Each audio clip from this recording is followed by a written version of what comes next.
All right, Clint, I got three good topics today. So SpaceX is getting into the cell phone game, man. They just did a $17 billion deal with EcoStar to buy some bandwidth that will allow them to do like satellite to cell phone connectivity, right? It was a big deal, $17 billion deal, right? So here's my question.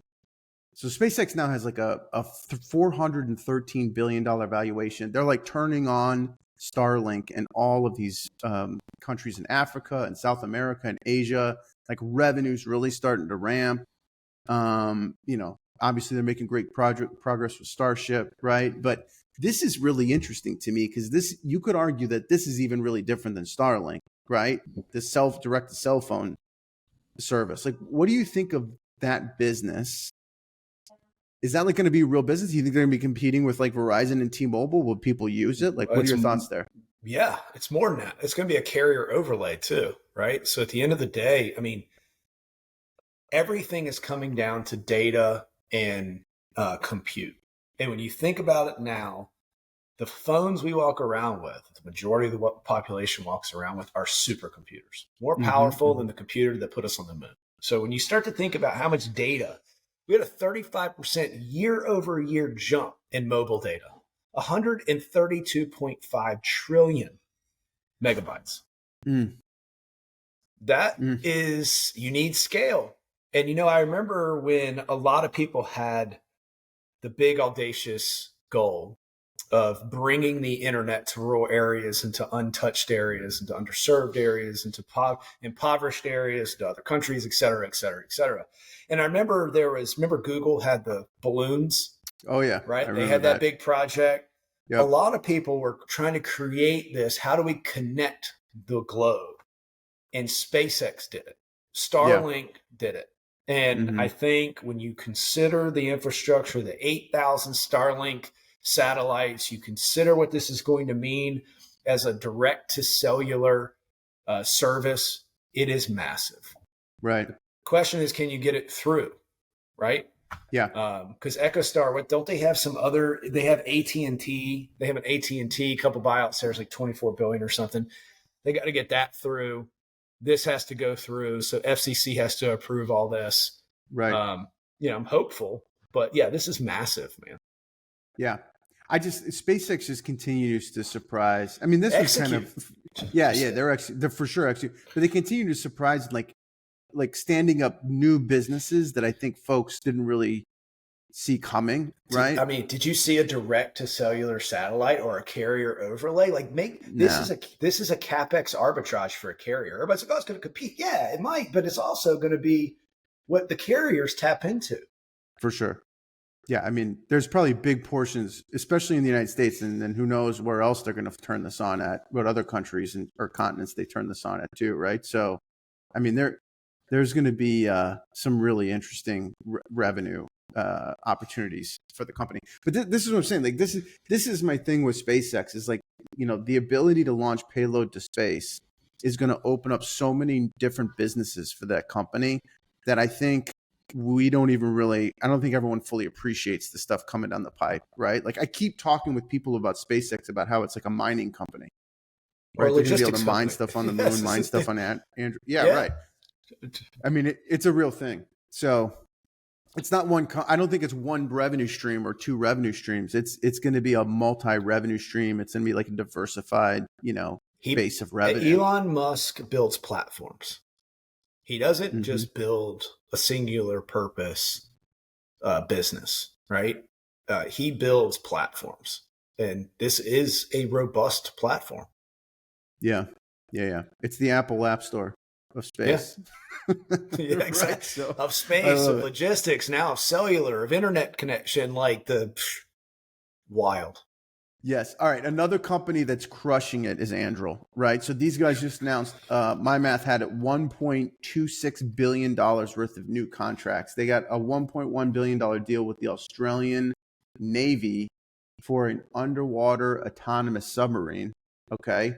And then they just did a deal with the U.S. Army for AI-driven night vision and kind of augmented reality, like an Oculus type glasses, like a right? For the I helmet. think he knows a thing or two about that, right? 100%. So like, so what? Okay, Anduril's a monster. Here's my question for you, man. Like, if you look at the defense primes, they kind of range from like 50 billion to 200 billion, right? I mean, Palantir is out there in the public markets. I haven't looked at the revenue multiple in a while, but it was like 100x at one point. Yeah. It was No, not huge. 100x sales, bro. Not 100. Right? Yeah, Yeah. wild, right? Sales, I not mean, profits. that's Yeah. like that is a lot. That's really high. But here's the question for Anduril. Like if Anduril was a publicly traded company, there's probably potential it could have 100x sales revenue multiple, right? Or multiple. But do you think this company, like, where do you think this company ends up in the long run? Like I keep looking at the defense primes and they're like 50 to 200 billion. I mean, like Anduril's got kind of, one customer. They got the Department of Defense. They got maybe European countries. They got like Australia, like they did this deal with, right? I mean, there's X amount of dollars per year to spend. You know what I mean? It's like that. This What do you think? This is not a legacy defense contract. This is a disruptive software company that's disrupting defense.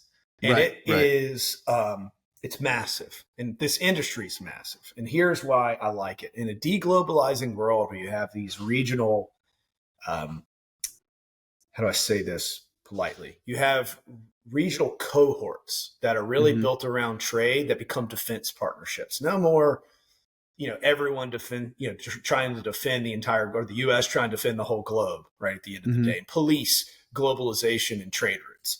This now becomes about who, and it's a Ricky Bobby economy, right? It's a Ricky Bobby industry because if you're not first, you're last in this environment. Yeah. And AI is the accelerant. So this is a national and regional security issue. And we have to do a couple things I'm going to speak from the US's perspective to maintain our position as a superpower and an empire. And that is, number one, we have to regionalize trade. We have to onshore certain key supply chain issues, especially around tech innovation and chip manufacturing. We have to absolutely make sure that we protect South America and Canada, so our regional trade partners, so that we can solidify and guarantee that we can ship natural gas and oil, and we can import labor, right? Very critical to us being what we need to do. And then we need the defense capabilities and the leadership there to continue to back our ability to print money. Because everybody's like, oh, we can't just continue to print. Absolutely, we can continue to print. We can print until we're going to print more money than you'll ever believe. But guess where it's going to go? It's going to go into AI and tech and infrastructure and defense. Because military spending has to be there in order to protect our ability to print money or borrow money in our own currency, which means print money to pay back the bill. And that is what that's what keeps us in the empire seat. And anyone that doesn't support military spending to be the leader there doesn't support us being the empire and being the world's reserve currency. So that said, then, so your thinking is the amount of military spending is going to continue to go up in the U.S. It sounds like you believe Anduril is going. Too. Okay, and then you believe Anduril is going to continue to win market share, and not only in the U.S., but they're going to win it globally among our allies. And then maybe is a third point as well, because it's like this high tech, AI first business, it's going to have a higher multiple valuation. It's going to destroy the competition. It's going to take all the market share. And when you start to think about you start running down the rabbit hole of what this means for this company. Yeah, man, it's massive. Well, plus two, Clint, I don't know if you knew this, but Anduril sponsors Ohio State athletics, which I'm a Buckeye, right? And if you look at now, they had this ad up at the Horseshoe. That's the football stadium in Columbus, Ohio, right? It says Anduril, protect the shoe. Come on. I mean, how do you not like this company? They're building that big facility in Ohio. I mean, I literally. They are, big manufacturing facility in Ohio. If you said, Clint, what's your favorite companies in the pre-IPO space? Anduril would be at the top, in the top 3. Okay. Absolutely. So this is what I've been telling. This is what I've been telling customers. One more thing. What are we going to export as a nation in a deglobalizing world? We're going to export what we're the masters at. We're going to export military. Right. And we're going to export defense goods. True. he is aligned with Yeah, what he like. I just can't get happier about this AI and its alignment with deglobalization and what keeps us in the catbird seat. So I'm all for it. Sorry, didn't mean to interrupt. Yeah. But what you're I mean, telling people? I know I keep telling advisors and everybody. I think this company's like, because like, look, I like to keep things like rational on a base case level. You know what I mean? I'm like, look, I think this is a $150 billion business, like rock solid, with like an incredible risk adjusted return profile. Right. So it's trading like 51, 52 billion right now. So it's like a 3x from here. And then I'm But like, on what if it revenue? goes public, What's its projected revenue now? well, I'm saying 20x revenue multiple, but I mean, to your point, like there's huge upside potential. Well, right? Didn't it just it closed the deal with the U.S. Army early in the year for like 20 something billion, 22, Oh yeah, 23 I mean that's part multi-year of those. deal. But Yeah, I mean, it has potential. But listen, this is what I'm saying. Like, if you can look, I think I feel very confident looking somebody in the eye and being like, Anduril's a 3x in like 3 years, right? With very solid risk adjusted return, like very, I'm not comfortable downside risk, right? Like that's a great. What's wrong with that? What's wrong with 3x in 3 years? And if it goes better, if it ends up all the things that you just said, right? Some of these things start to play out, then that's just incremental upside, right? Yeah. So that's why I like this thing. But like I'm trying to temper people's expectations. I can't. I am more excited. I'm more excited. Like the three themes I think that dominate the macro landscape for the next 20 years are deglobalization, what that means. Number two is AI and technological disruption. Like we're in a leap, and it's amazing. And then the third thing is fiscal dominance, right? Which is eloquently saying we're going to print money. And so it just aligns with all three. I'm just like, man, I couldn't think of a better company more aligned with where we are globally. From a positional perspective, they've got the wind. I mean, they got to execute, but they have got the wind in the sails. I mean, plus Palmer, look, he's like a real life Tony Stark, isn't he? Yeah. I mean, everybody's like Elon Musk. I'm like, no, this guy, man. I think it's him. It's like, honestly, like I wouldn't be surprised if the guy comes up with something. I mean, he was on the Sean Ryan podcast. I don't know if you ever listened to that guy, but he was talking about like an exoskeleton suit, and he was like running around and running a 4-minute mile, and this guy's like Tony Stark, and he's like building it himself. He's like Tony Stark. This guy.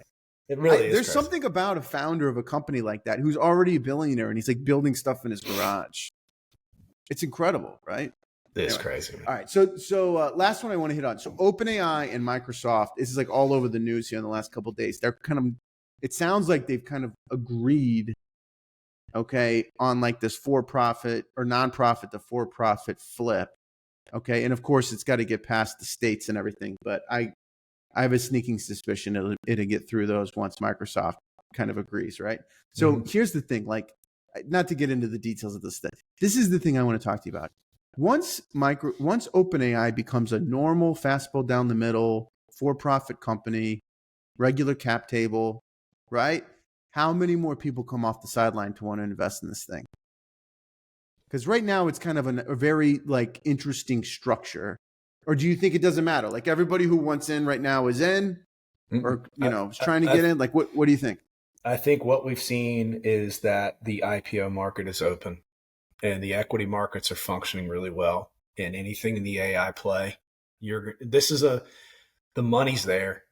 And okay, but I'm talking private market investors. I'm talking like let's say you're a pension fund and you're a CIO and you're like, oh man, I just can't get my head around going into OpenAI because they have this like nonprofit for-profit structure right now. It's too confusing. Like I love the business, I love the leadership, like I love where it's going. It's placing. I think. Do you think people care about that anymore? No, I think this opens it up, right? If you think about the public benefit corporation, what it's doing is it's kind of like mission with muscle. It's just acknowledging the fact. Fact is, in order for us to scale and hit our goals, which is for the public benefit, we need to raise a lot of capital because that's the game and that's the rules we live by. I don't think that's a bad scenario at all. And actually, it's just an acknowledgement and shows self-awareness. I think to hide behind something that's not really conducive to you reaching your mission, and that's false, and that feels, it doesn't feel authentic. And I think that would hurt the trust in the company, at least from my perspective, more than just saying, hey guys, when we started this, we didn't know what we had. now we have something that can really make a difference and is making a difference in people's Right. lives. And in Right. order to hit our mission, we've got to raise $1 trillion in capital, Yeah, right. realistically. Which you And I can't think do as a nonprofit. you can't do it. And I think Yeah. people say, you know what? I can get with that. Yeah. Right. It's when you don't offer clarity that there's a problem. Right. I mean, my thing, I think, so to me, like, I'm trying to get my head around like the supply and demand dynamics of this. Like, I think 25% more people come off the sidelines and they're like, now I can invest into this thing because the cap table's clean, right? It's clean. Yeah. You know what I mean? Like, I think there's going to be a lot more demand for OpenAI stock, whether it's private or public, right? Because this is a clean corporate structure. You know what I mean? Well, the and multiple also too, man, like, listen, I think similar to like, yeah, but also too, like, Clint, like, I think like just like CoreWeave went public, right? Because I think it needed to take on debt. I wouldn't be surprised to see OpenAI go public for the same reasons. Like, it's got all these data centers and everything that it wants to build out, and it leveraged, it use debt instead of equity to finance some of this stuff, right? But I think it's better to be public to do that than to be a private company. Absolutely. Okay, good. Well, listen, that's what I had for us today. Anything else on your mind, man, as it relates to pre-IPO stocks? I mean, it's just exciting to be in the space, to see all the change. It's the best time to be alive, as you and I talk about. And if you're an advisor, you've got to partner with AG Dillon, because at the end of the day, what a better way to compete. I see it. I'm doing the large cases as the head of the asset management division. I'm doing the large cases with these, huge wealthy families and these big clients, and it is exciting. It gets them access to things. It's about optimism and opportunity, instead of saying, you need to move some to bonds or diversify, whatever. Like, I feel like Wu-Tang Financial from the Chappelle Show. You need to diversify your bonds. That's right. But at the end of the day, like, that's not exciting. Like, yeah, asset allocation drives it. But at the end of the day, let's talk about what's going on exciting and why we invest in the first place. And I don't know, since being partnered with you, it's really changed my perspective to a more optimistic one, because there's something that's good, man. There's a lot of cool things out there. So that's my shout out to you. And a thanks to you for all that you do for the advisor community, and for the advisors listening. Got to partner with AG Dillon, man. There's no better. Listen, I do think on the optimistic side of things, I do think we're like on the verge of a decade-long bull market, right? I mean, there's so many good things. Here comes the boom. I think I actually think the private sector. I was talking about this the other day with my Uber driver, and I was telling you before we hopped on what my goal was last week. So I'm talking to the Uber driver on the way to the Dallas airport, and we started talking about trades, and we started talking about how we needed 500,000 electricians. And I was like, man, I actually think the time we're going through right now, the technological leaps, everything we're going through, this deglobalization, these big mega trends, I feel like they're driving the growth we need in the private sector to support a rising up of the bottom 50 to 90%. I actually think we've never been a better time for that, because what's AI disrupting? It's disrupting the financial advisors, the lawyers, the accountants, the white collar, high income earners. But what do you need? You need trades. It's going to accelerate those. And I'm like, that's right. This is so exciting. I mean, it's so exciting for the middle class. I think everybody was talking about the middle class is dead or going the way of the UK. I think if we embrace the movement now in this AI wave, I think we're going to create a huge growing middle class in the United States, all back on small business and trades. And I couldn't be a better time. Now, then the question is, who's going to pay for it? And I just say the government, because at the end of the day, it's going to be UBI. Oh, yeah. No, but I think the math will all make sense, right? Yeah. I mean, I think that's what the nice thing about the AI, and this is kind of the stuff I see coming paired with the robotics, which those two things are very much intertwined, right? They can't function without the other. That's right. So like, I think it's going to be like, I was a student of China for a long time, went on there, and they had a very big focus in their 5-year plan, like 2 5-year plans ago, about high-end manufacturing, right? So it's not like someone just sitting down and sitting around in the conveyor belt and just doing the same thing all the time. High-end manufacturing, using robotics, using this stuff. Like, we can pull a lot of manufacturing back to the country, but you need really thoughtful, sophisticated people right, to do that work and be on the ground on the floor, like making those machines work. And you can produce a lot of stuff here, right? But you can't just do it. You can't. The robots just won't run those things by themselves. Like, you're still going to need people there, right? So I think you're going to see like this. I think this great intersection of bringing home manufacturing back to the United States, but doing that with high-end robotics and technology, which is going to provide like really great jobs for people. You know what I mean? Like, to your point, like trade jobs, right? Yeah. Think about what we're going know, to be able to produce. I mean, just do as a nation. That's yeah.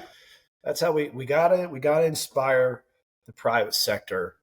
And I think it's never been a better time, man. So Yeah, I'm pretty excited as an investor. Like, the stuff I see coming down the pipe, I see there's going to be some pretty incredible investment opportunities. So yeah, a lot of tech.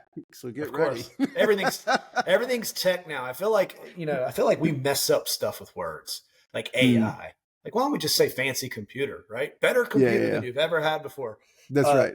I feel like we mess things up with language. Like, everything's tech, right? At the end of the day, we've been using technology since we were cavemen, and that wasn't that many people ago. That is true. Like, well, it is. Do you agree? It's a little bit of a paradigm shift. I mean, I think because we'll be using tech as humans in a different way than I think we had in the past. It's a leap, right? We've always had these technological leaps, and I think this is, they're all the most profound and exponential. So, yeah, it's going to be fun. All right, brother. It was good talking to you, man. Thanks for doing this.